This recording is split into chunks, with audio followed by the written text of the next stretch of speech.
Hey everyone, I'm Edward. And I'm Friedel. We are two geeks on a couch.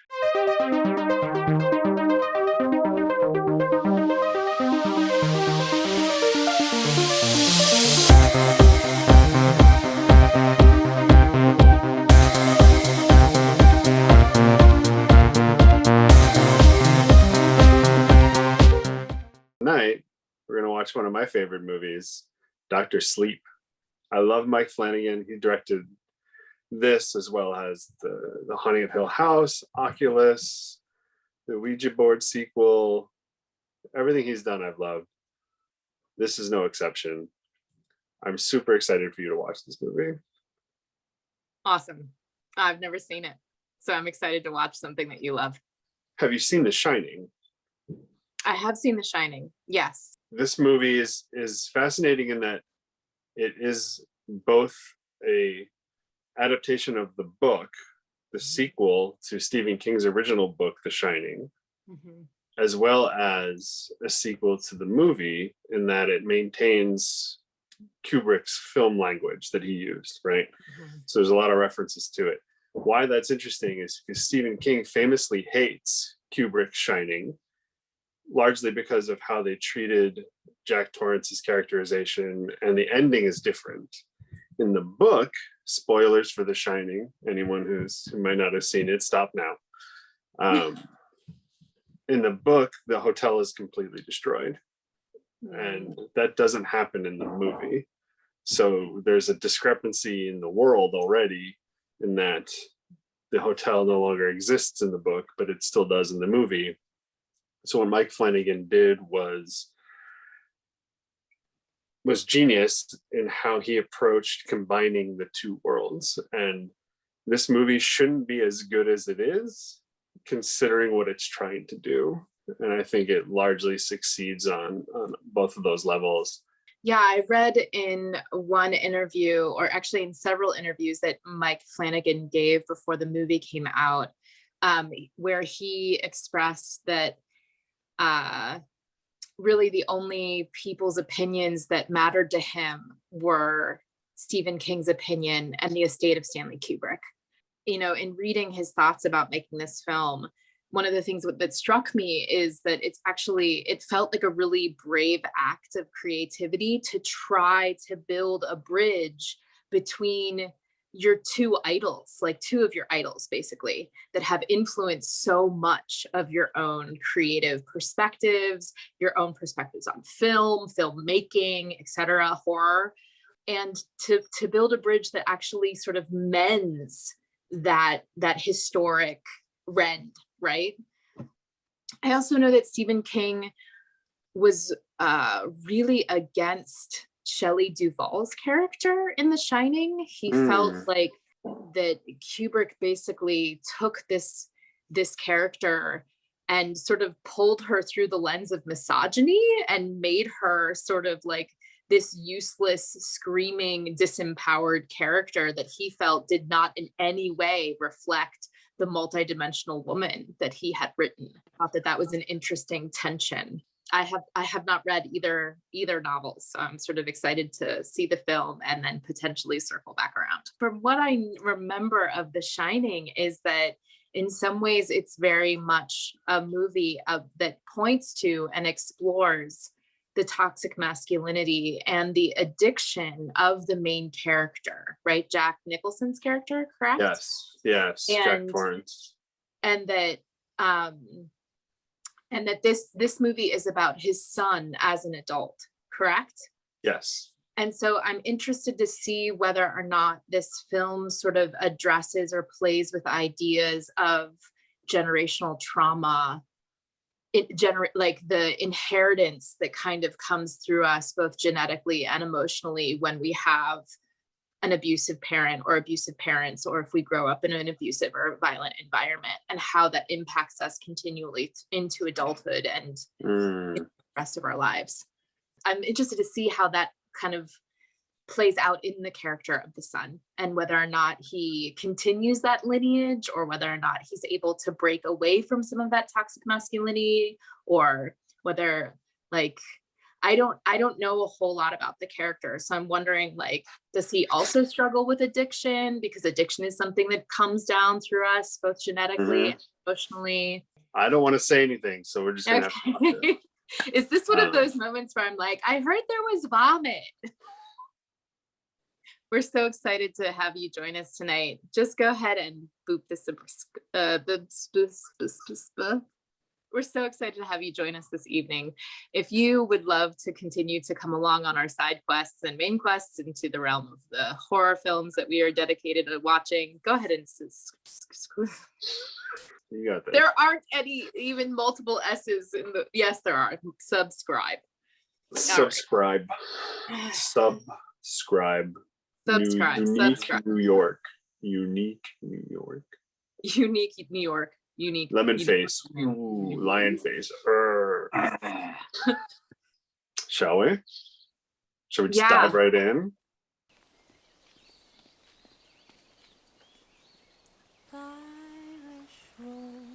Everywhere, none can compare with my. Well, hi there.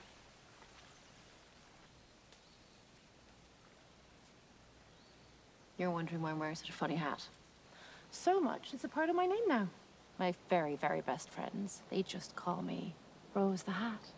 Honey, it's the special ones that taste best. I should get back to it. No, stay a while. See more magic.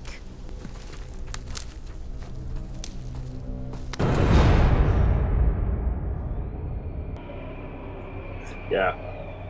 Rose the Hat. So there's some exo-cannibalism of children happening in this film.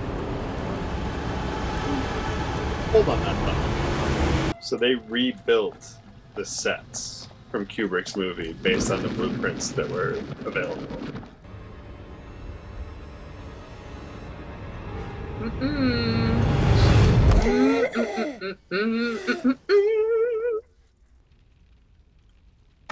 Oh my God. Ruining bathtubs for everybody. Rude.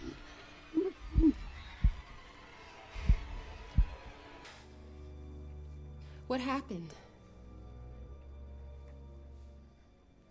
You have to talk to me, Danny. You ain't talking, huh, Doc? Gave me a present. Never in a million years would I have imagined loving these characters being recast. But they nailed it. Alex Esso has that same Faye-like live quality that Shelley Duvall does. Yeah.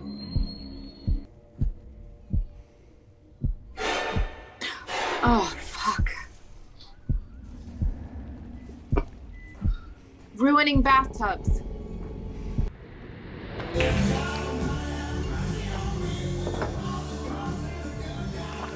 What's her name again, cutie? Dan. Dan.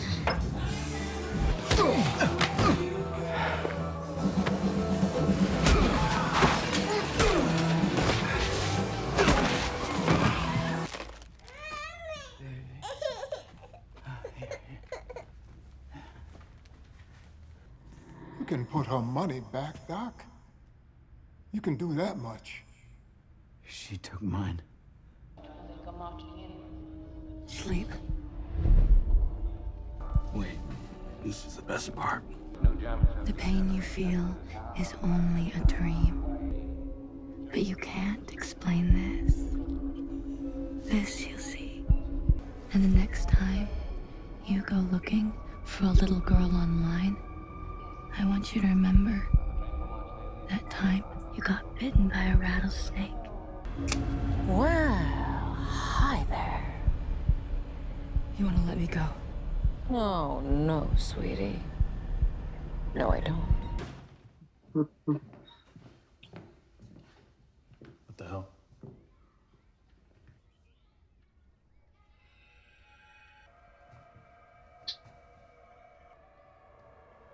Abracadabra. Actually, strangely beautiful.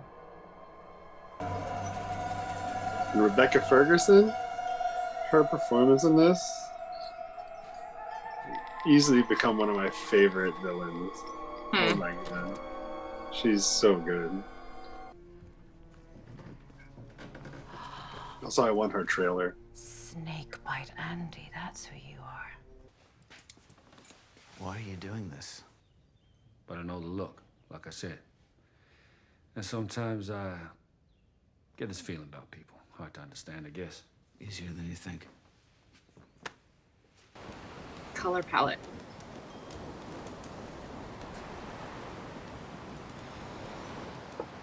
You ready?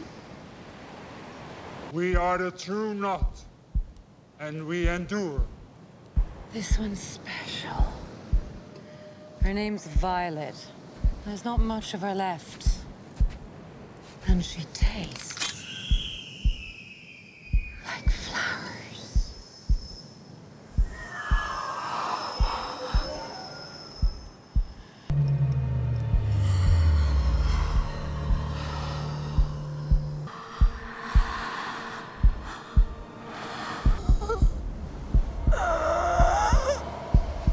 Embrace it.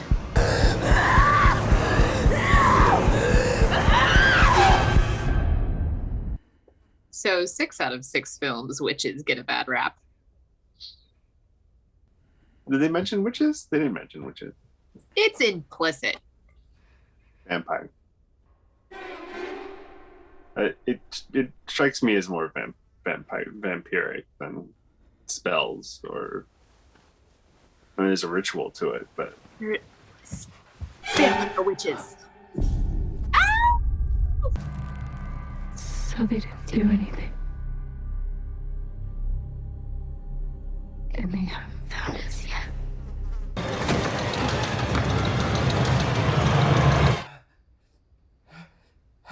So hoping that that wasn't gonna happen.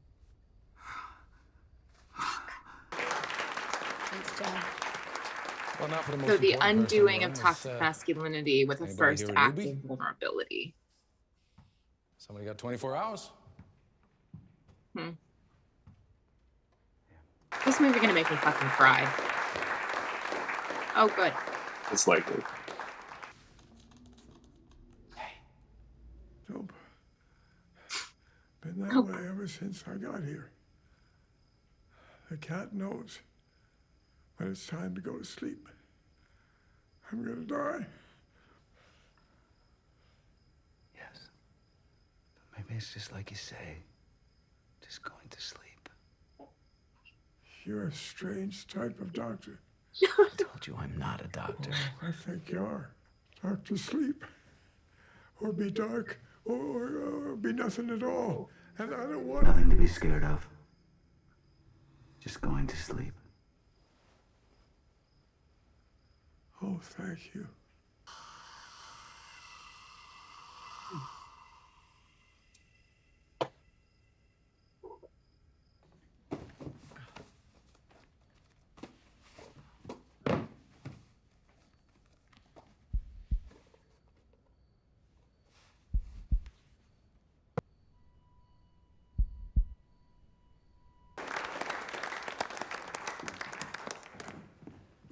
Dan, alcoholic.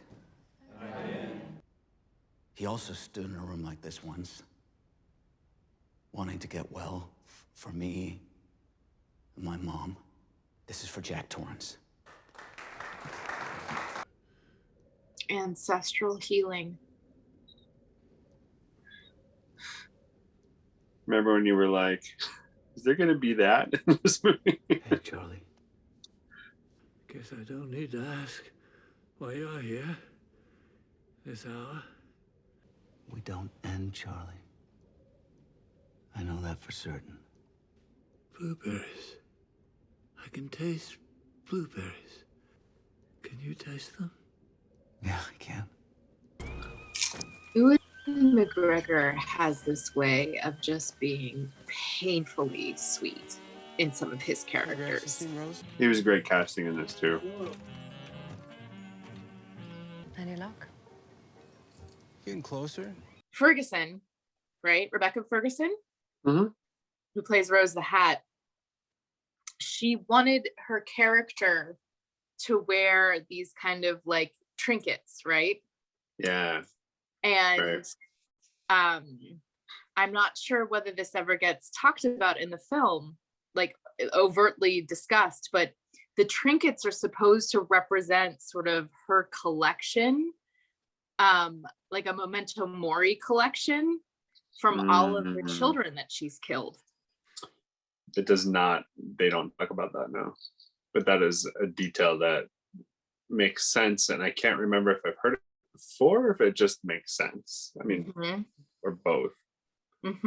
Well, there's something a bit magpie about her character in terms of being magpies are collectors, right? And she seems to be like a collector of I'm guessing children who shine, which is interesting because it like that word reflects the sort of the off-gassing of the spirit that we see when people are dying. Yes. Yes. I think the intention is less that that's representation of like a soul, and more that like everyone has a little steam, and when you die it escapes. Interesting. So steam as in like some kind of magic. Yes, everyone has a little. Some people have a lot. I forget if they go into this or not specifically, but it's more obviously more potent when you're young. Number 19. That kid is a natural. Like he can read the pitcher's mind. That's the real Danny Torrance, the actor who played the young Danny Torrance in the original Shining. You heading home? You wanna hop in? I'll give you a ride. Hey, we're friends. Nope. You wanna hop in? I'll take you right home. I would not have, if those people had tried to pick me up hitchhiking. You trust me.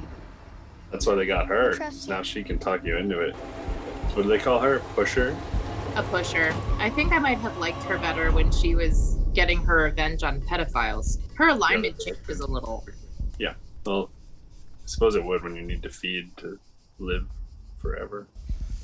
Kid, you were good. No! Pain purifies steam. Fear too, so you understand.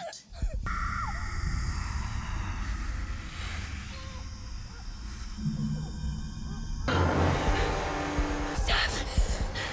Stop!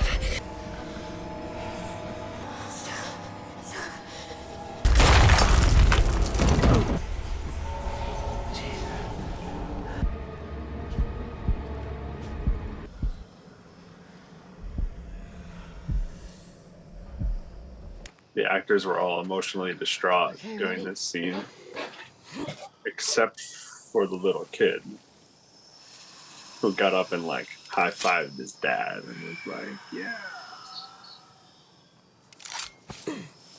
Oh.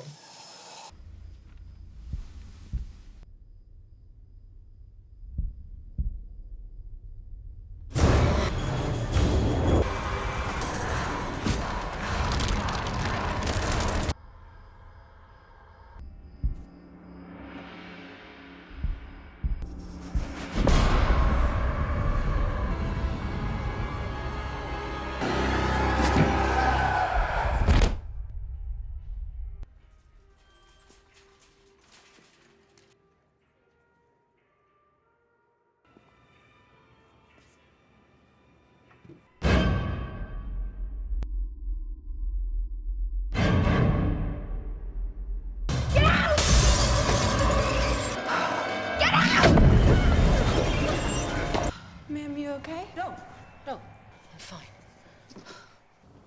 You can hear me, Let's use our outside voices, all right?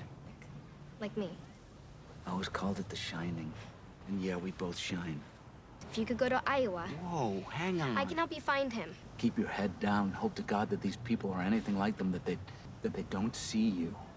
It's fascinating to me that the most powerful character in this film is being embodied by a non-male, what appears to be a Black youth, a non-male Black youth. If we're going to talk about generational trauma, And if we're going to talk about the ways that I think this film is exploring how we treat children as sort of a disposable community, in that many adults sort of are not intentional or mindful about how they treat the world and who will inherit it after them. She is coming to, you know, Uncle Dan and saying, like, here's my leadership, here's my plan, right? And with the best intentions for her, he's saying no, right? And I'm assuming that story arc is going to continue to unfold, and that might change. But I think so often the people in the world who are doing some of the most potent work to reverse the generational trauma, the people who are doing that work are non-male people of color, Black people, Indigenous people. And so there's something very potent about watching this play out the way that it's playing out. It seems to me you grew up fine, son, but you still owe a debt. Pay it. Right, the debt that we owe to our children.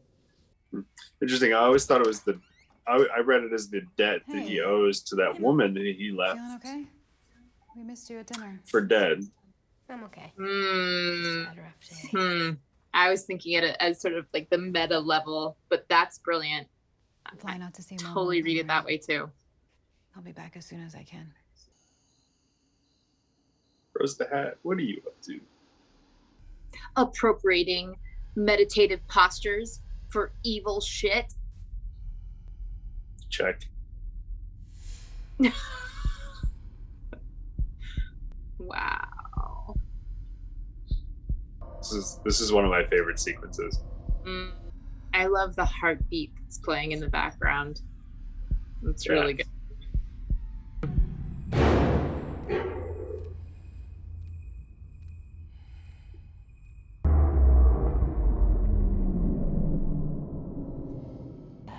Hi there.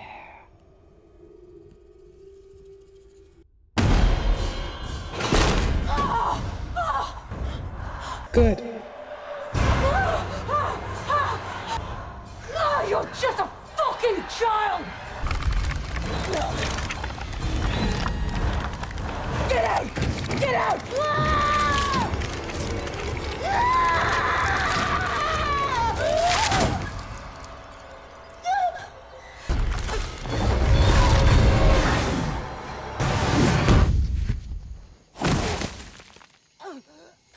Rose, calm down. We know where she is now, right? Now we know. She was in my head! Uncle Dan, I hurt her. The best part is I got in her head. I got in her head. They were myths of you. I made statues. You're not scared. You're a king. And you eat fear.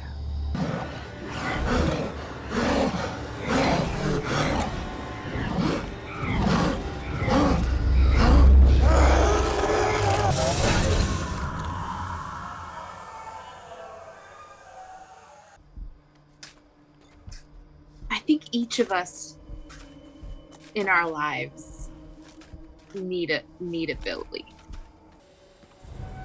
Whoa. It's not something you want to see. Are you crazy? Possibly, but you're gonna let them. And then I need you to try and do a little trick. You still close? Getting closer, I think. Okay, Crow Daddy. Go get her.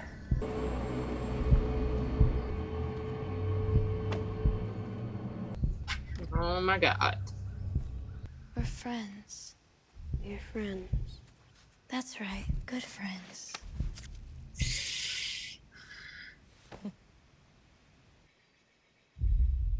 Tricks, just fucking parlor tricks. Get out of there!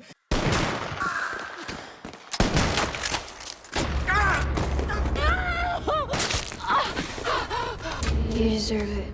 You deserve it.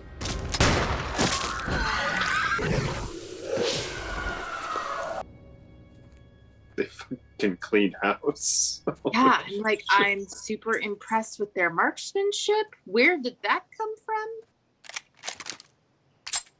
Stop. Nope, this shouldn't work on him. Maybe he's not ready for it. Aren't you sleepy? Sleep!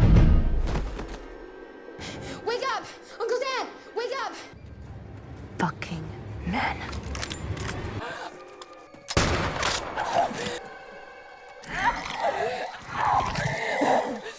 Kill yourself. No! No, no, no, no, no, no, no, no, no, no, no! Hey!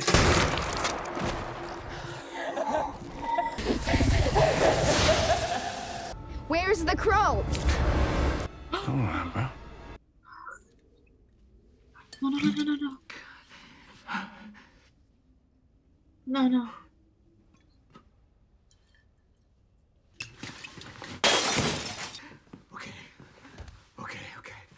Okay, you always said your brain was like a radio.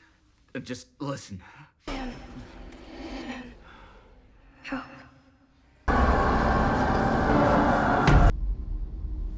Hi.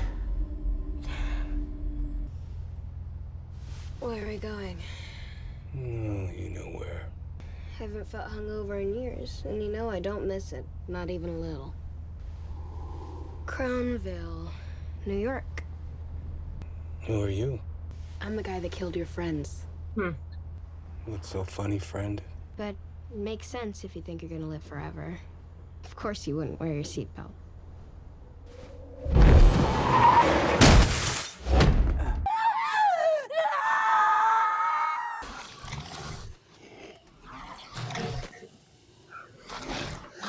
I hope that hurts.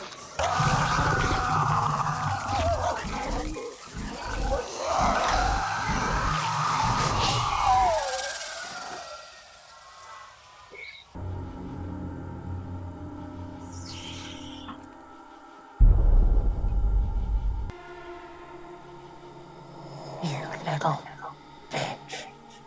I hate the word. What have you done?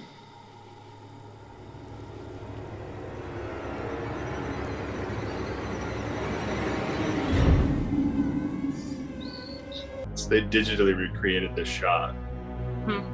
Exactly the same as the shot from the original Shining, just at night. Instead of during the day.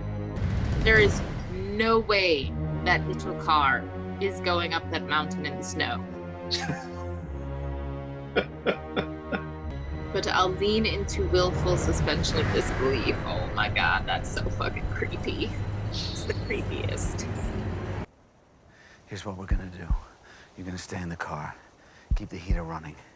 I don't want you spending a minute inside there if you don't have to. See lights on the mountain over there? You blast me, okay? You aren't waiting with me? I can't. Why not? I have to wake it up. Don't like anything about this. Oh, it's like a welcome home lights. I'm gonna order some of that wallpaper. The attention to detail is just really stunning. Yeah. Yeah.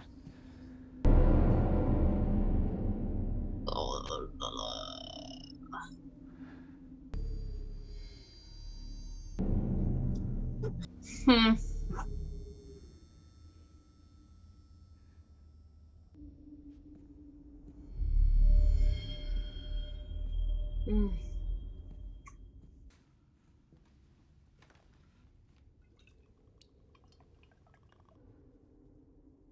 I apologize, Mr. Torrance. I don't know where everyone is, but it'll pick up. Oh, I know where they are. And you're right. It'll pick up. Maybe something warm to push away such unpleasantries. Don't you want to hear about it? She was your wife. I think you've mistaken me for someone else. Man takes a drink. drink takes a drink. And then the drink takes a man. Ain't it so, Dad? Medicine. Medicine is what it is. So tell me, bub, are you gonna take your medicine? I'm not.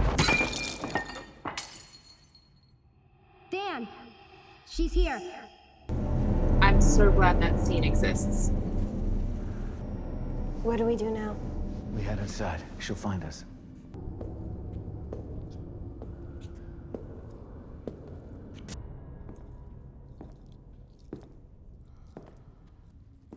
Well, well, well. Hi there.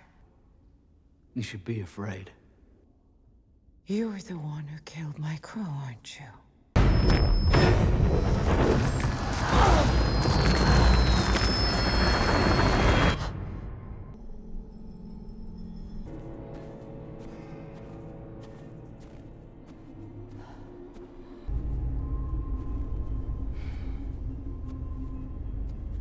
You're gonna die here.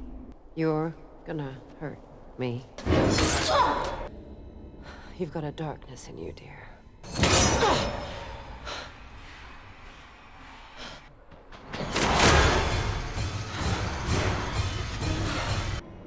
This isn't your mind, is it?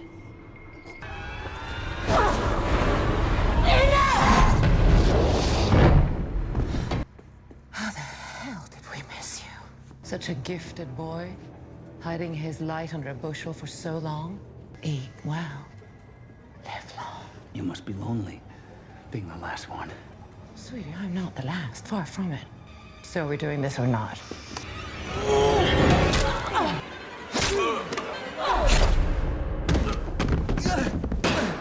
Oh, sweetie. Oh, look at that, huh?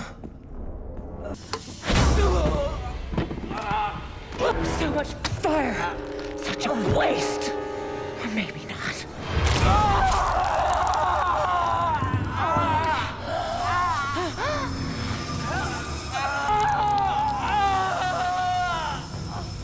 You taste like whiskey. Danny boy! Oh, so much terror. What, you're not alone in there, huh? They're not special. They're starving.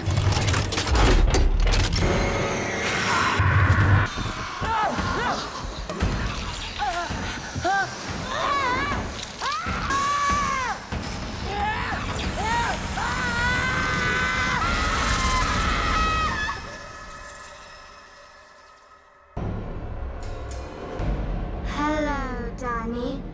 Forever and ever.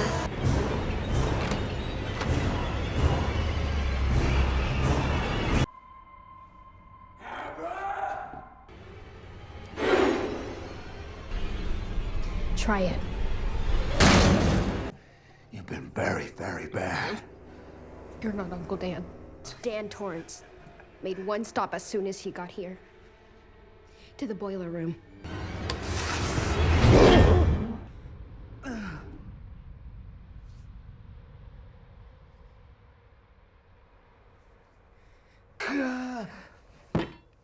Oh. There you are. Run! Run!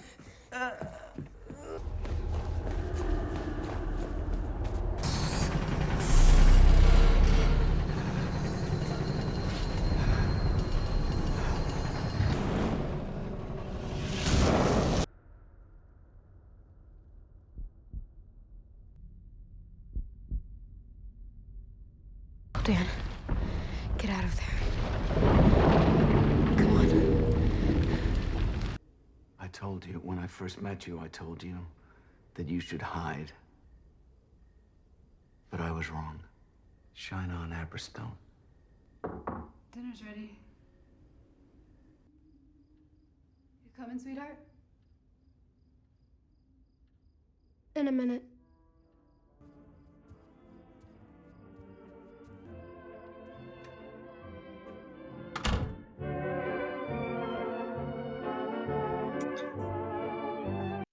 I'm so mad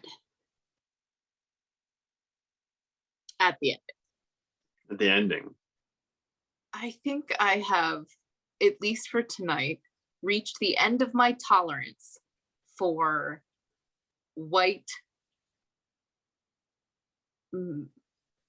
male appearing martyrdom. I was so totally like heart on board with the like, we're addressing generational trauma here. We're like, there was just no reason that he had to die. Zero reason. So this is a little tricky because the way that Mike Flanagan got Stephen King's blessing to do this was to give him the ending from the original book, which was Jack Torrance fights off the demons and sits in that furnace room and makes sure it burns the fuck to the ground and that nothing stops it. Right? So that sacrifice is from the end of the original Shining novel. In the Dr. Sleep novel, the True Knot camps at the ruins of the Overlook Hotel. Right? So in the pitch to Stephen King to get this made, he was like, I'll give you your ending and Dan Torrance will sacrifice himself. And the reason someone has to do it and sit in there is because the hotel would go out of its way to stop that from happening. Right? Like, that's the idea. I'm not saying it's great. I'm not saying it undoes your anger about it. I'm not saying that you're wrong, that you didn't have to. I'm just saying that's what the reasoning is, whether you get that from the ending or not. All right. I'm going to buy that. Let's say I buy that. I might be a little wrong in some of the details there, but that's the gist of it as I understand it. Because again, I haven't read the book in a long time. And I didn't finish the Dr. Sleep book. I'm still working my way through it. If I'm going to buy that context is if the place burns to the ground and we are supposed to believe that the demolishment, the purification of the place is happening, then what the fuck is with the creepy person in the bathtub? Like, why is that a thing again? Like, what? Why burn the place to the ground if you're just gonna have creepy people ruining your bath time? That's fair. I took that as them showing you that she knows how to deal with this stuff herself. It was. This is an underrated, undervalued film. Yes, very much so.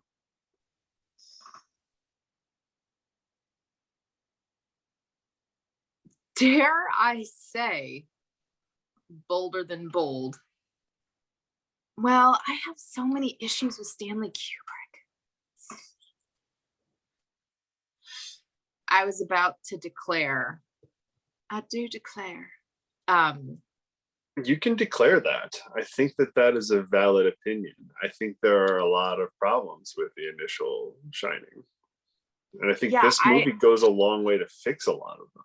Yeah, I like this film better. Yeah. This film is an easier watch, which is weird considering some of the really hard stuff that happens in it. But there's like, there's what I mean by that is there's like it's satisfying in a way that the original isn't. There's a lot of payoff. There's a lot of comeuppance for the villains. There are villains in this, right? Like the original, Jack becomes the villain or the hotel is the villain. There's better characterization in this film than the original Shining. Yes. My truncated top hat is off to Mike Flanagan. Right? The pitch for this movie, like what this sounds like on paper, right? Like, I'm going to bridge the worlds of the Shining and Dr. Sleep books with the Kubrick version of the movie and create something satisfying like that. No, I would have been like, I would have laughed that guy out of the room if I was a producer. I would have said, absolutely not. This is going to be terrible. You're going to try to recast Shelley Duvall, Jack Nicholson, like Scatman Crothers. Absolutely not. This is going to be a fucking just riotous joke of a movie. But he fucking did it. Yeah. He pulled Yeah, this and off. apparently both Stephen King and the estate of Stanley Kubrick thought this film was great. That's amazing. Like I walked into this thinking this is going to be the first thing that Mike Flanagan does that I don't like. Interesting. Right. Because I was like, there's no way this is going to work. Right. Especially like seeing how much he was leaning on the imagery and the mood of The Shining, the music, the shots. I appreciate that he reshot everything and didn't just use footage from the original movie. Like, yes, everything was redone with the new cast. But I walked out being like, holy fuck, that was amazing. And it made me like The Shining more. I can see that. I can totally see that and understand why. It adds so much depth, like that conversation between Dan and his father at the bar. Yes. The bits with Dan and his mom, you don't get much of that in the original Shining. Right. You don't get these like moments that solidify that family or that love or right.